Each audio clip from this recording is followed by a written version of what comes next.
Bonjour les amis, je présume que comme des millions de Français, vous savourez ce lundi de Pentecôte, ce week-end de 3 jours, une des spécialités françaises, le mois de mai qui ne fait pas partie des plus désagréables exceptions françaises et qu'il ne vous vient même pas à l'esprit de vous dire que vous pourriez être au boulot. Et pourtant, je vais vous raconter une histoire pour ceux qui l'auraient oublié, qui va vous rappeler qu'il y a près de 20 ans, un brillant Premier ministre, Jean-Pierre Raffarin, avait décidé de nous coller au chagrin tous les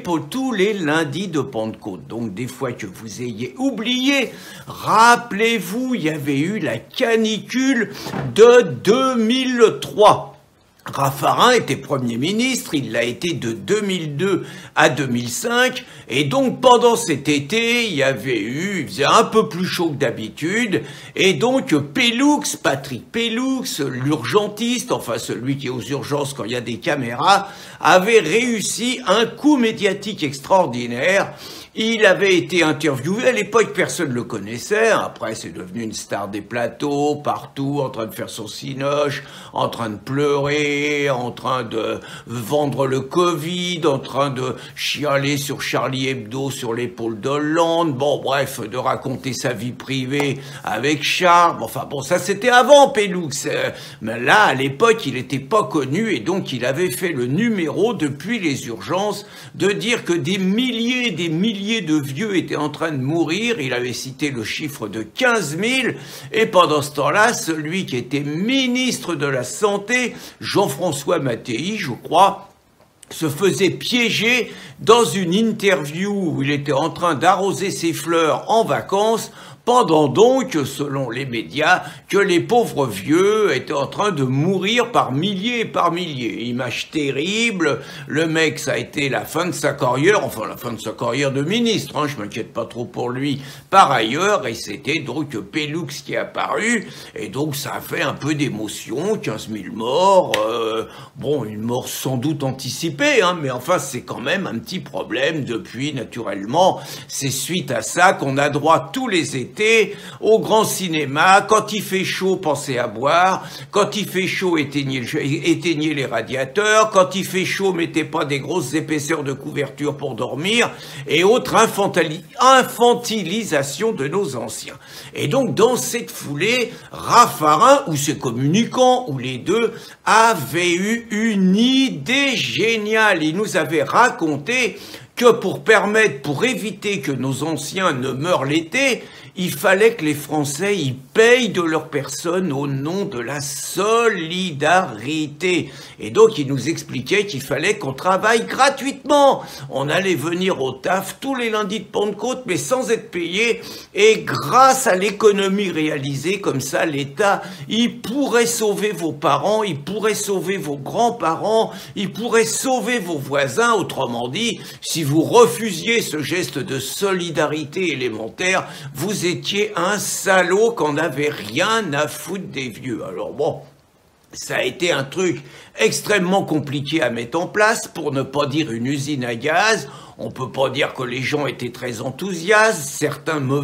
grognons rappelaient qu'on payait peut-être suffisamment d'impôts pour éviter de nous piquer une journée fériée. Alors on pourrait dire que c'était un autre discours que ceux qui veulent supprimer tous les jours fériés catholiques et qui veulent les remplacer par des jours fériés juifs, musulmans ou LGBT, la dernière de Piolle, sinon c'était des Thomas Guénolé qui voulaient remplacer tout ça. Là, il n'y avait même plus de jours fériés. Donc, bien évidemment, le bordel a été tel qu'au bout de quelques années, je crois que ça a duré 2 ans, l'idée était tombée aux oubliettes, mais en attendant, faudra jamais oublier que cette enflure de Raffarin voulait donc nous faire bosser à l'œil tous les lundis de Pentecôte, pour commencer, puis après, pourquoi pas les lundis de Pâques, et puis pourquoi pas Noël, pourquoi pas le jour de l'an, pourquoi pas l'Ascension, allez hop, tout ça à l'œil.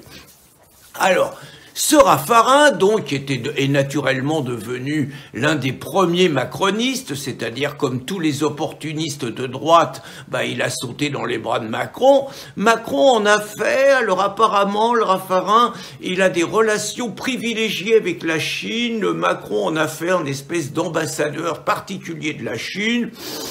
Mon petit nez me dit qu'il y a quelques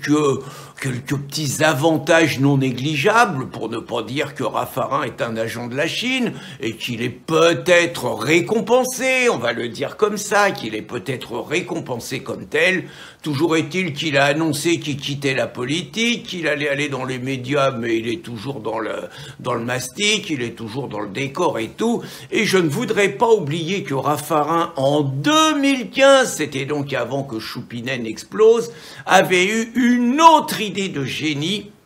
C'est celui qui, le premier, avec un autre, un nommé Gégaud, c'est celui qui, le premier, a eu une idée brillante, encore plus brillante que celle de nous faire bosser gratos le lundi de Pentecôte. Il avait eu l'idée d'installer des étrangers, des immigrés, à l'époque on disait pas migrants, avec leurs familles dans les campagnes pour lutter contre le dépeuplement démographique de nos campagnes. 8 ans plus tard, c'est ce que Macron essaye d'imposer à l'ensemble des Français, à l'ensemble des campagnes, sur une idée originale, donc de ce Raffarin. Donc entre celui qui a voulu nous faire gratter gratos les lundis de Pentecôte et celui qui a eu l'idée d'imposer des immigrés et des clandos dans les campagnes, inutile de vous dire qu'il y a quand même de quoi se rappeler un tout petit peu de ce loustic, des fois qu'un jour par miracle vous ayez la chance de le croiser dans la rue.